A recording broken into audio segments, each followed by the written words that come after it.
মাদ্রাসা, কবরস্থান, ঈদগাহ, ওয়াকফকে যারা মিটাচ্ছে তাদের সঙ্গে তোমরা আমি যদি দল করি, কিয়ামতের দিন আল্লাহ আমাদেরকে ভালো না করে দেখবে? কেন বুঝছো না জাত?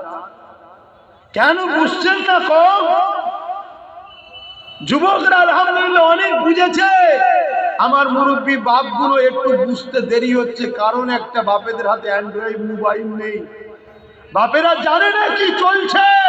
তাই প্রত্যেকটা যুবককে বলবো, তোমরা তোমাদের বাপকে একটু দেখাও, আব্বা কি হচ্ছে দেখো। দেখো আব্বা, নদিয়াতে বোলডুজার লাগিয়ে ঈদগাহকে দখল করছে রাজ্য সরকার, দেখো দেখাও, একটু দেখাও। দেখো দুর্গাপুরে বোলডুজার দিয়ে মাদ্রাসা ভাঙছে আব্বা। আমি শুনেছি অনেকের পাওয়ার কাছে হয়, অনেকের পাওয়ার দূরে হয়। চোখের পাওয়ার কাছে হয়, দূরে হয়। দূরের খবরগুলো আছে, কাছের খবরটা না, একটু দেখাও। আমি আপনাদেরকে ভালোবাসি, বাঁচাবার চেষ্টাই বলছি, আবার বলে যাচ্ছি, যেদিন আমার, আজ থেকে আমি লড়াই করছি নাকি? আজ থেকে লড়াই করিনি। যেদিন আমার পাশে কেউ ছিল না সেদিন থেকেও লড়াই করছি। মনে রাখবেন, কারো পিছনে যদি 50 লাখ লোক থাকে, আর এই 50 লাখ লোক দেখিয়ে যদি কেউ লড়াই করে, সে প্রকৃত বিজয় করতে পারবে না। সে নিজে 50 লক্ষ লোকের উপর নির্ভর করে চলছে। আর কেউ যদি নিজে লড়াই করে, তাহলে তার পিছনের 50 লক্ষ লোক নিশ্চিন্তায় থাকবে, আমার জন্য এই যথেষ্ট আছে। আর এটাই ইসলাম আমাদেরকে শিখিয়েছে, যে কার উপর ভরসা নাই, ভরসা আল্লাহর উপরে করো। তাই আল্লাহর উপরে ভরসা রেখে আপনাদেরকে বলছি, আমার নবীর উপরে মায়া দয়া নেই আপনাদের? কি গো কথা বলে? সেই নবী এই ইসলামের জন্য, এই কোরআনের জন্য, এই দ্বীনের জন্য মার খেয়েছে না? আজকে সেই ইসলাম কোরআনের বিরোধী করবে, আমরা তাদের সঙ্গে বসবো? বাবেরা, নওজোয়ান তরুণেরা, হে নবী বাকি প্রেমিকেরা, আল্লাহ নবী নবী পরে দিনেতে আবার যখন এই মক্কা জমিনে চলে আসলে, বাবা কাবা শরীফের পাশে দাঁড়িয়ে আল্লাহ নবী আবার যখন দিনের মেসেজ দিতে লাগলে, ওই সময় আবু জেহেল, উতবা, সাইবা, আবু লাহাব আগে এসে আমার নবী পাকের সঙ্গে বেয়াদবি করলে। আল্লাহ নবী মনে দুঃখে ঘরে গিয়ে কাঁদতে লাগলে। আমার আল্লাহ আওয়াজ দিয়ে দিলে, আমার হাবিব, কে আপনাকে মানবে, কে আমাকে না মানবে, এটা আমি আল্লাহ তার সঙ্গে বুঝে নেব। হাবিব, আপনি মন খারাপ করবেন না, আমি আল্লাহ আপনাকে সত্য সুসংবাদ দাতা করে পাঠিয়েছে, আপনি মানুষকে প্রচারটা করে যান, কে মানবে না মানবে আমি আল্লাহ তার সঙ্গে বুঝে নেব। তবে হাবিব, আমি আল্লাহ জানতে চাই, আপনি কি আমাকে আল্লাহ বলে মানে?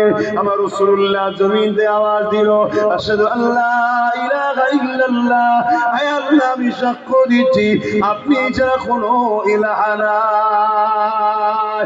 এই কথা যখনই রাসূলুল্লাহ বললে, আমার আল্লাহ বাদশা দিন থেকে আল্লাহ আওয়াজ দিয়ে দিয়ে, হে আমার হাবিব, আমি সাক্ষী দিচ্ছি, আশহাদু আন্না মুহাম্মাদান আবদুহু ওয়া রাসূলুহু, আমি সাক্ষী দিচ্ছি হাবিব আপনি আমার রাসূল, আপনি আমার বান্দা।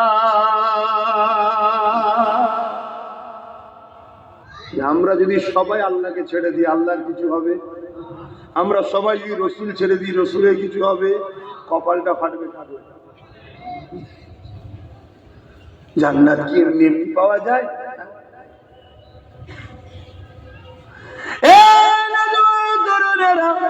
আল্লাহ নবী সাহাবীরা কত কষ্ট করেছে, এমনকি দেখা গেছে আল্লাহ নবী সাহাবী হযরতে খুবাইব রাদিয়াল্লাহু তাআলা আনতিনাকে জালিম ইহুদি খ্রিস্টান বাচ্চারা নিয়ে গিয়ে এমন করে শরীর উপরে চাপাবে, এই মুহূর্তে বলতে লেগেছে, হে খুবাইব, মোহাম্মদ রসুলকে ছেড়ে দাও, আমার কথা মেনে নাও। খুবাইব রে, তুমি যদি আমার দলে চলে আসো, আমাকে যদি মেনে নাও, তাহলে খুবাইব রে আমি তোমাকে রাজত্বের অর্ধেক দেবো, সুন্দর নারী দেখে বিবাহ দেবো। হযরতে খুবাইব হুজুর কি বলেছিলেন? এই জালিম পাষাণ নিষ্ঠুরেরা কি মনে করিস মোহাম্মদ রসুলের প্রেমিক দিয়াকে আমরা আমাদের জীবনের থেকে রসুল্লাহকে বেশি ভালোবাসি? মনে রেখে দে, আমার রসুল্লাহর পায়ে একটা কেউ খাটা ফুটাবে, এর বিনিময়ে যে খুবাইব জীবনটা দিতে হয়, জীবন দেওয়া পছন্দ করি। আল্লাহ নবীর পায়ে কাটা ফোটানো পছন্দ করব না। আরো জোরে বলুন সুবহান।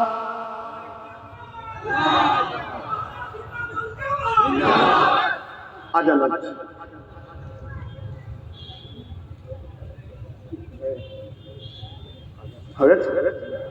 এগুলো নিজে খেয়াল করতে হয়, বলতে হয় আগে থেকে। 8:30 আগে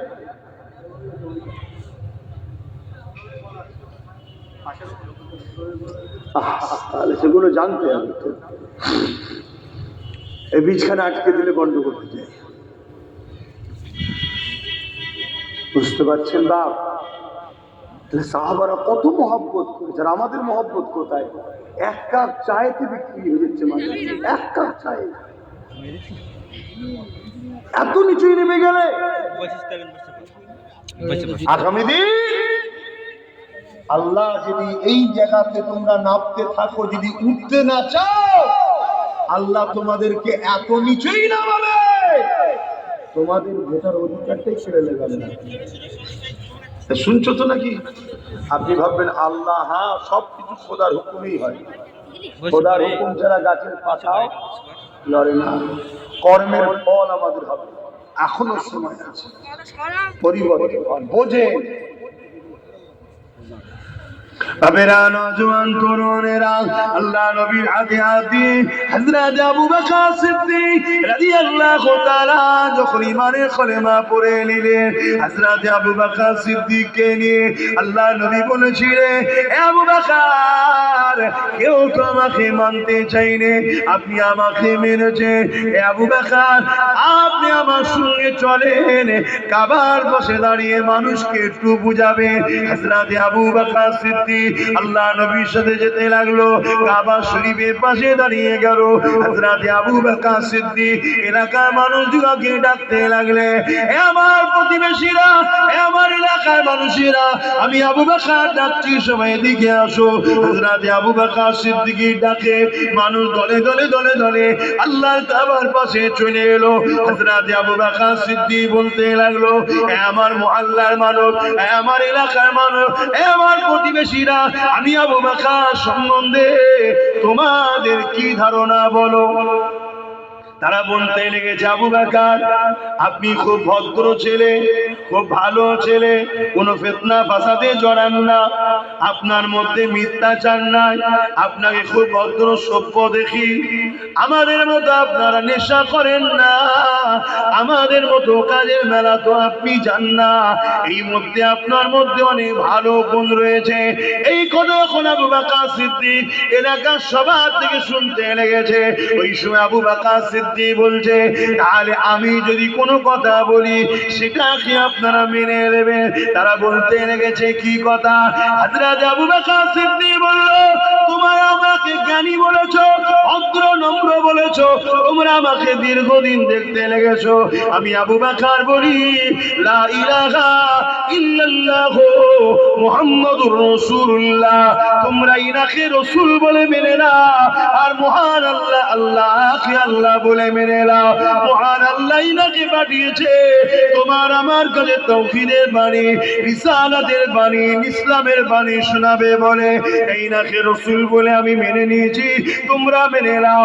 এই যুবকেরা তো সহজ ইসলাম আসে না গো, আজ আলেমের অভাব নাই, মুক্তির অভাব নাই, মাওলানার অভাব নাই, মাদ্রাসা মসজিদের অভাব নাই, কিন্তু মনে রেখে দিও সেই দিনেতে মক্কার জালিম অত্যাচারী খুনি সন্ত্রাস মুশরিকেরা বড় বড় পাথর নিয়ে আবু বকর সিদ্দিকের দিকে ছুটতে লাগলো, এত পাথর তারা মারতে লাগলো। হযরত আবু বকরের শরীর থেকে রক্ত বেরোতে বেরোতে বেরোতে আল্লাহ দ্বীনের জন্য সর্বপ্রথম কাবার জমিনে আবু বকর সিদ্দিকের রক্ত ঝরে গেল। সেই আবু বকর সিদ্দিকের রক্ত কাবার জমিনে ঝরতে ঝরতে তিনি অজ্ঞান ও চৈতন্য হয়ে গেল। এই যুবকেরা ইসলাম এত সহজে আসে রে। জালিমরা ওই দিনেতে আল্লাহ নবীর উপর পাথর নিক্ষেপ করেছিল। একদিকে আবু বকর সিদ্দিক অজ্ঞান হয়ে পড়ে আছে, অপর দিকে আমার রাসূলুল্লাহ অজ্ঞান হয়ে পড়ে আছে। কে কাকে দেখবে? এদিকে আমার আল্লাহ রহমতের ফেরেশতারা কাঁদতে লেগেছে, আল্লাহ আপনার হাবিবের উপরে এত জুলুম, এত অত্যাচার হতে লেগেছে। এ উম্মতে মুহাম্মাদি, তোমার আমার দিলে কি একটু দয়া নাই? সেই নবীর দিনকে যারা মিটাতে চাইছে তাদেরকে তোমরা সহযোগিতা করো না। শুনছেন তো? কেন তোমার আমার সহযোগিতা এরা মাথায় উঠছে। এদের ক্ষমতা নেই তোমাকে আমাকে ছাড়া মাথায় উঠতে পারে। শুনছেন তো নাকি? হ্যাঁ, তুমি আমি তো লড়াই করি, তুমি আমি তো মাথা ফাটাই, তুমি আমি তো চুরি করি, তুমি আমি তো কারো জন্য নিয়ে হই হই করে ছুটছি আর পিছনে পুলিশ ছুটছে। করি না করি না? তা আমাদের জন্যই এরা হয়। এদের ক্ষমতা নেই নিজেদের রুটি নিজেরা সেকে খাবে। তুমি আমি সেকে মাখুন লাগিয়ে দিই, এরা তখন ঘরে ঢুকে নিজেরা খায় আর আমাদের নামে কেস দেয়। আর আমার ধর্মটা চিন্তাতে লেগেছে। বলবো না ছেড়ে দেবো? হাত তুলে বলুন, বলবো না ছেড়ে দেবো? ভাবছেন না তো হুজুর এসব কথা কেন বলছেন? সে যখন আমার বিরুদ্ধে বলবে, আমার দিনের বিরুদ্ধে, আমার দিনের দায়ী হিসাবে আমার উচিত নয় দিনের দুশ্মনদের বিরুদ্ধে জাতিকে সজাগ করা? উচিত আছে না? মনে রেখে দিও, ইসলামের জন্য সর্বপ্রথম কাবার জমিনে যে খুনটা ঝরেছিল, ওই খুনেরই খুন মুজাদ্দিদুজ্জামান আবু বকর সিদ্দিক দাদা হুজুর পীর কেবলা। জোরে বলুন সুবহানাল্লাহ। অতএব ওই খুনের ধারাবাহিকতা আমার শরীরেও ছুটছে। অতএব সব জায়গায় আপোষ করতে পারি, আল্লাহ রসুল কোরআন ইসলামের জায়গায় আপোষ করা যাবে না।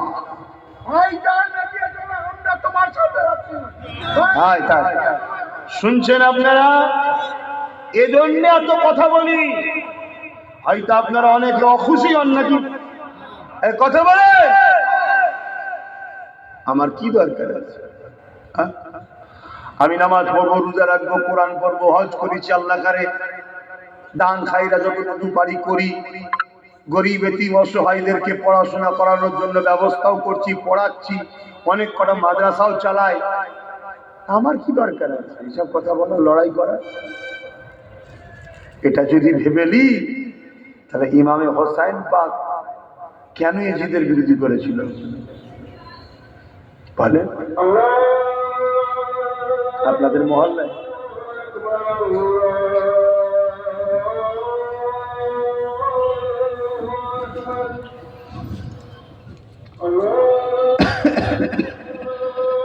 এই যে আজানটা শুনছেন, কালকে আজানটা শোনা যাবে না, এমন দিন আসছে।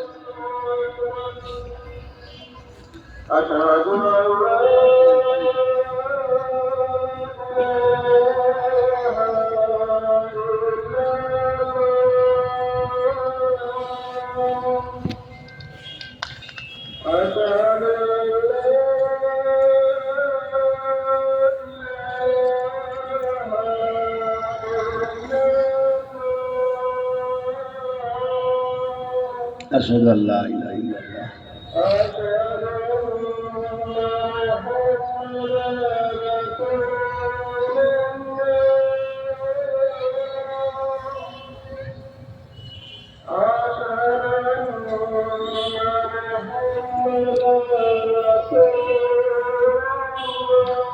صلى الله عليه وسلم.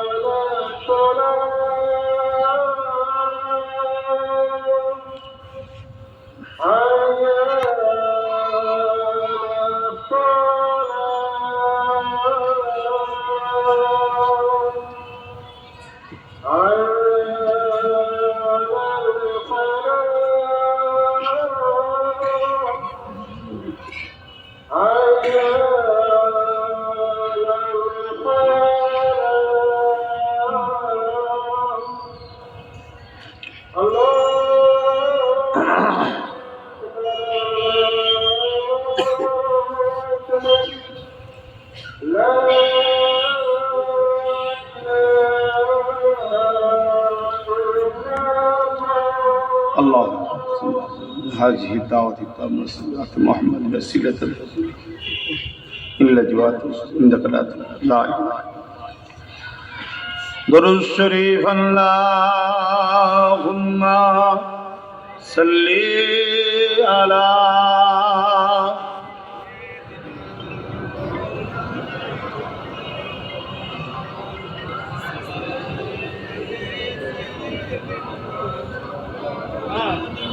আমার কথাতে আপনারা কেউ কষ্ট পেয়েছেন? হয়তো আপনাদের মনে হতে পারে যে হুজুর কি বলছে, ভাইজান কি বলছে, বাবাজি কি বলছে, একটু খবর নাও। গ্রিককে 123 বছর পর আজান দিবার পারমিশন পেয়েছে। 123 বছর ধরে লড়াই করছে, তারপর আজকে পারমিশন পেয়েছে। স্পেনে 800 বছর আমরা রাজত্ব করেছি। সেই স্পেনে আজকের দিনে যদি আপনি যান, যত বড় বড় অফিস, আদালত, সিনেমা হল, থিয়েটার, অ্যাকচুয়ালি ওগুলো আজকে গিয়ে দেখবেন সিনেমা হল, অফিস, আদালত, কিন্তু হাকিকাতে এটা মসজিদ মাদ্রাসা।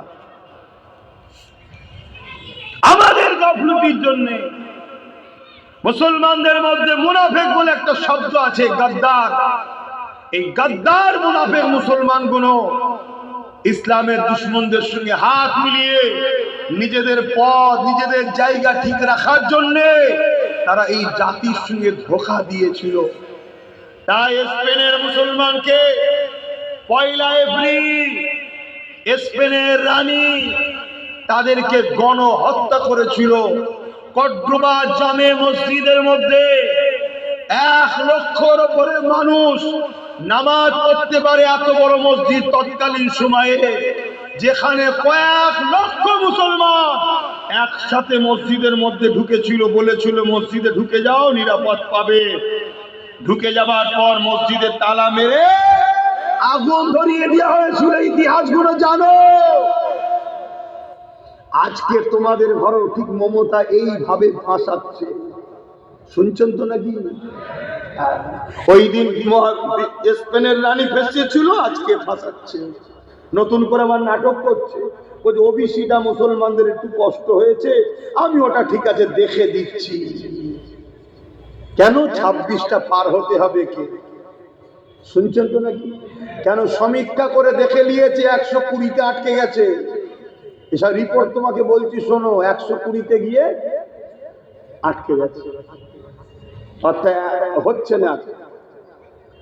আর আরেকজন যে আছে টাকারি পিটুপিট, এদেরই ভাই, তারাও দেখছে আমরা 90 যে আটকে যাচ্ছি। শুনছেন তো নাকি? ওই যে নতুন করে আবার একটা নাটক করবে। তো যাক, আমার বলার উদ্দেশ্য এটাই, ওই কর্ডোবা মসজিদে যারা পুরুষরা ঢুকেছিল তাদেরকে তো তালা মেরে আগুন দিয়ে পুড়িয়ে দিল। আর নারী বাচ্চাদের ঘরে জাহাজে তুলে অন্য দেশে পার করে দিবার নামে জাহাজকে ছিদ্র করে রেখেছিল আগে থেকে। জাহাজ কিছু রাস্তায় যাবার পর এই 1 এপ্রিল এই দিনটাতে হাজার হাজার লাখো লাখো মুসলমান বাপ মা ভাই বোন বাচ্চারা মেরে শেষ হয়ে গেল। মসজিদের মধ্যে বাপ ভাইকে পোড়ানো হলো, আর সাগরের মধ্যে মা আর বাচ্চাদের কান্নায় সাগরের পানি নিস্তব্ধ হয়ে গেল। এই এপ্রিল ফুল তাই বলা হয়। মুসলমানের ঘরের ছেলে বন্ধুত্ব করতে গিয়ে, সেকুলার সাজতে গিয়ে তোমার ভাইয়ের খুনের দিনটা তোমরা উদযাপন করো কোন সাহসে? আজকে মুসলমানের ঘরের ছেলে এপ্রিল ফুল করে, অর্থাৎ বুকা বানানো ফুল। অ্যাকচুয়ালি বুকা বানিয়েছিল মুসলমানকে এই দিনে, এই জন্য বলে এপ্রিল ফুল। কথা মাথায় ঢুকছে? 800 বছর আমরা রাজত্ব করেছিলাম এই ভারতবর্ষে, আমরা 750 বছর রাজত্ব করেছি। আজকে সেই দিকেই কিন্তু আমরা যাচ্ছি। শুনছেন না? শুনেন? ও আইন করছে মসজিদ মাদ্রাসা মিটিয়ে দেবো, ওয়াকফ কালা কানুন। আর ইনি বলল আমি থাকতে মুসলমানদের চিন্তা নেই। মুসলমান নওশাদকে দিন রাত গাল দিল, দিল না? দিল না? একবারও ভাবলি এটা তোর নবীর বংশের আওলাদ রে, এটা কুরাইশ খানদানের সন্তান, রাসূল বলেছে কুরাইশরা নেতৃত্ব দেবে, আমার উম্মত কুরাইশের ঝান্ডা তলায় থাকবি। একবারও ভাবলি না, তারপরেও যাক না মানিস না মানবি, গালিগালাজ দিলি কেন মা তুলে বাপ তুলে? মুসলমান দিয়েছে না দেয়নি? হ্যাঁ, কিন্তু আজকে সেই রাজ্য সরকার কি বলছে? কেন্দ্রের আইনকে মেনেছে না মানেনি? জোরে বলুন। ভাবুন, তাহলে ডুবালো না ডুবালো না? এটা কি বিধানসভা? আমডাঙ্গা। এর পাশে কি আছে? অশোকনগর।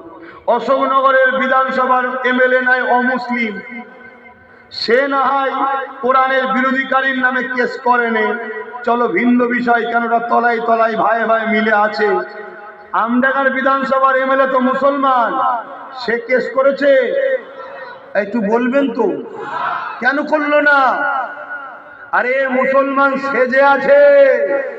এ যদি সত্যি মুসলমান হতো, তাহলে কোরআনের দুশমনের বিরুদ্ধে আল্লাহ তোকে পাওয়ার দিয়েছে, ক্ষমতাই তো তোর সরকার, একটা কেস করা দরকার ছিল না? ছিল না? শুনছেন না শোনেন না? কেস করেন। আমি জানতে চাইছি আপনাদের কাছে, যদি কোরআনের দুশমনের বিরুদ্ধে কেস না করে, কাল তোমাকে যখন মারবে মনে হয় তোমার এই এমএলএ তোমার হয়ে লড়বে? খুব ভালো তারে বুঝো। আর এরা এত অসহায়, এরা যদি একবার ফোন করে বলে যে দিদি একটু চাপ আছে, একটা লোক দেখানো কেস করি না, পরের বার টিকিট দেবেন। এরা এত অসহায়, কথা বুঝছেন না বোঝেন না? কিন্তু দুঃখ এটা যে এরকম জায়গায় থাকিস কেন? এরকম জায়গায় থাকিস কেন? নিজের পায়ে নিজের ইজ্জতে থাক। আমরা সাধারণ মানুষ তো সাথ দেবে, কেউ যদি না দেয় আমরা তারপরও 120টা জায়গায় জিততে পারি। কথা বুঝছেন না বোঝেন না? কিন্তু না, কপাল যদি ফাটা হয়, হাজারো বুঝার পরে সে কুকুরের ন্যায় যতই তেল দিয়ে টানো ছেড়ে দিবার পরে আবার এদের কি দোষ দেবো? কালকে দেখা যাবে একটু মোটা অঙ্কের কাউকে টাকা মারবে, আমার মতো অনেক বক্তা চলে এসে বলবে সব ঠিক আছে, ভালো কাজ করছে আল্লাহ কারে, ব্যাস আপনারাও ভাবলেন এই তো ঠিকই আছে তাহলে। কিন্তু একবারও বিবেককে খাটালেন না। 44টা মুসলিম এমএলএ আছে, মন্ত্রী আছে, শুনছি কে হাফ মন্ত্রী, কে ফুল মন্ত্রী, কেউ আবার মৌলানা মন্ত্রী আছে না? নাই। আমি তার দলের কোনো বিরোধী করছি না, কেন তার দলকে, সে যে ধর্মীয় দল করে, সেই ধর্মীয় দলের অনেক বড় বড় আলেম আছে, অনেক সম্মানীয় লোক আছে, কাজে অস্বীকার করছি না, আমি ব্যক্তিটাকে জিজ্ঞেস করছি। আজকে কোরআনের বিরুদ্ধে কথা বললো, এখানে বললো ইসলামে রেপ করা নাকি ভালো কাজ, তা তোমরা 44টা মিলে কেউ কেস করতে পারলে না? কথা মাথায় ঢুকছে? তাহলে এদের স্থান কোথায়? এদের স্থান হলো শুধুমাত্র আমাদের ভোটটা অন্য জায়গায় চলে না যায়, ওই নামকে আসতে তোরা থাক, আর তোরা গাড়ি বাড়ি আলো লে, ব্যাংক ব্যালেন্স কর, টাকা লে, জালে, কমের পক্ষে কথা বলবি নি, বললি পরের বারে সরিয়ে দেবো। আপনাদের খেয়াল আছে কি জানি না, কোন একটা মন্ত্রী বলেছিল যে মুসলমানরা তো আরো গরিব, 500টা 1000 টাকা করে দেন না। বলার সাথে সাথে সে বেচারি জানেই না, বলছে আমি অফিসে বসে আছি, শুনছি টিভিতে আমার মন্ত্রী চলে গেছে। তাহলে আমরা কোন জায়গায় আছি? আমার কথাগুলো কষ্ট দিচ্ছে তো? খারাপ লাগছে? বাপেরা, নজওয়ানেরা, ভুল আমাকে বুঝবেন না।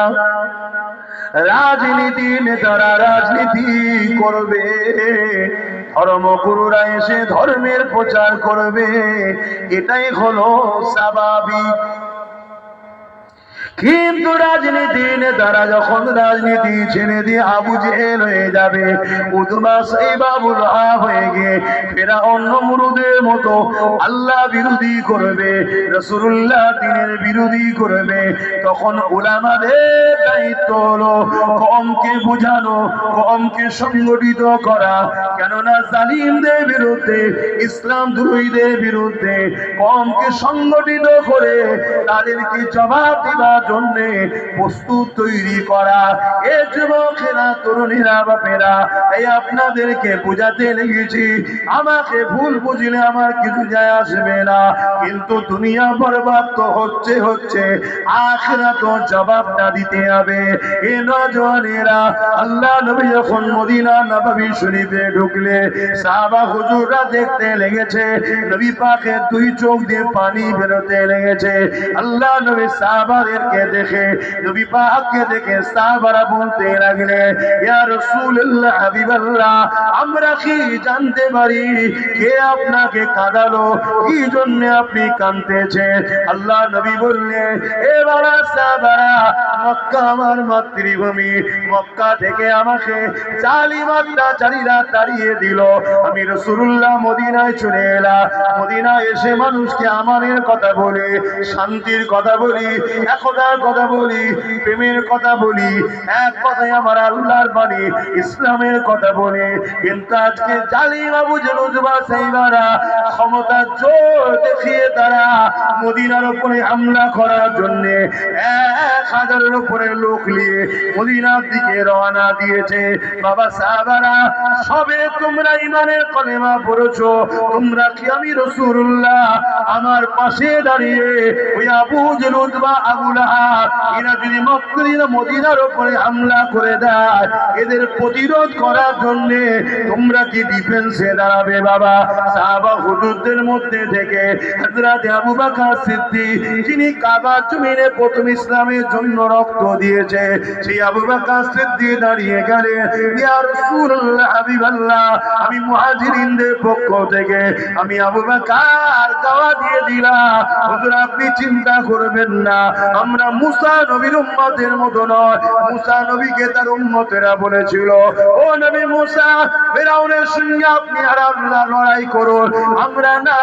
হযরত আবু বকর সিদ্দিক বলেছিলেন, ইয়া রাসূলুল্লাহ, হাবিবাল্লাহ, আমরা ওই রকম নয়, মুসা নবীর মতো উম্মতের মতো বলবো, আপনি আর আল্লাহ লড়াই করে না। ইয়া রাসূলুল্লাহ, আমরা যেদিন থেকে আপনার হাতে হাত দিয়ে ইমানের নূরের কলেমা পড়েছি, ওই দিন থেকে আমাদের জানমাল সব আপনার।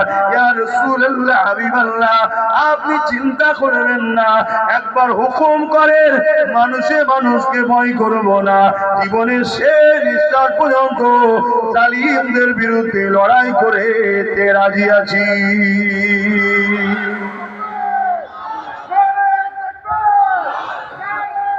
আল্লাহ, সেই আবু বকর সিদ্দিকের খুনের ধারাবাহিকতা আসছে। আমরা জুলুম সহ্য করতে পারবো না, শুনছেন তো নাকি?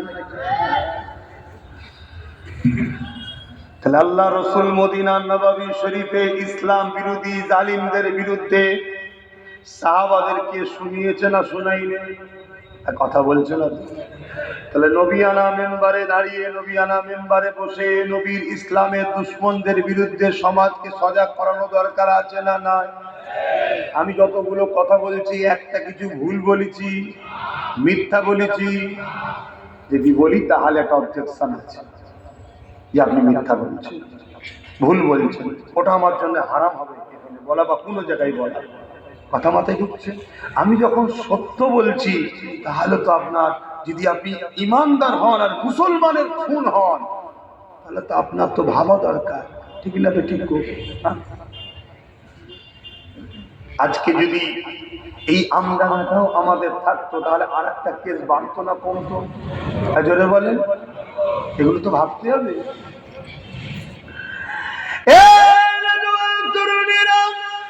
আল্লাহ নবী, নবী, নবী আনসারী সাহাবাদের দিকে তাকালে, এ বাবা আনসারীরা, আপনাদের কি মতামত বাবা? আপনারা কিছু বলেন বাবা। আনসারী সাহাবাদের মধ্যে থেকে আল্লাহ নবীর এক সাহাবী উঠে দাঁড়িয়ে পড়লে তিনি বলতে লাগলেন, ইয়া রাসূলুল্লাহ, হাবিবাল্লাহ, মক্কা জালিম মুশরিক আবু জেহেল উতবা সাইবারা আপনাকে যখন জুলুম করে তাড়িয়ে দিয়েছিল, ইয়া রাসূলুল্লাহ, হাবিবাল্লাহ, আল্লাহর হুকুমে আপনি শরীফে এসেছিলেন, আমরা আপনাকে পেয়ে আকাশের চাঁদ পাওয়ার থেকে বেশি খুশি হয়েছিলাম। ইয়া রাসূলুল্লাহ, সেই দিন থেকে আপনার হাতে হাত যখনই দিয়েছি, আমরা আমাদের জান মাল দিয়ে আপনার নিরাপদের অঙ্গীকার করেছি। ইয়া রাসূলুল্লাহ, হাবিবাল্লাহ, আবু জেহেল তো মানুষ, উতবা তো মানুষ, আবু সুফিয়ান তো মানুষ, উমাইয়া তো মানুষ। মানুষে মানুষকে কেন ভয় করব? ওদের হাতে অস্ত্র থাকতে পারে, ওদের হাতে তরোয়াল থাকতে পারে, ওদের লোক বেশি হতে পারে, ওদের হাতে পালার থাকতে পারে। ইয়া রাসূলুল্লাহ, হাবিবাল্লাহ, আমাদের কিছু নেই তো কি হয়েছে? আমাদের সঙ্গে আল্লাহর হাবিব তো আছে। আরো জোরে বলুন সুবহান।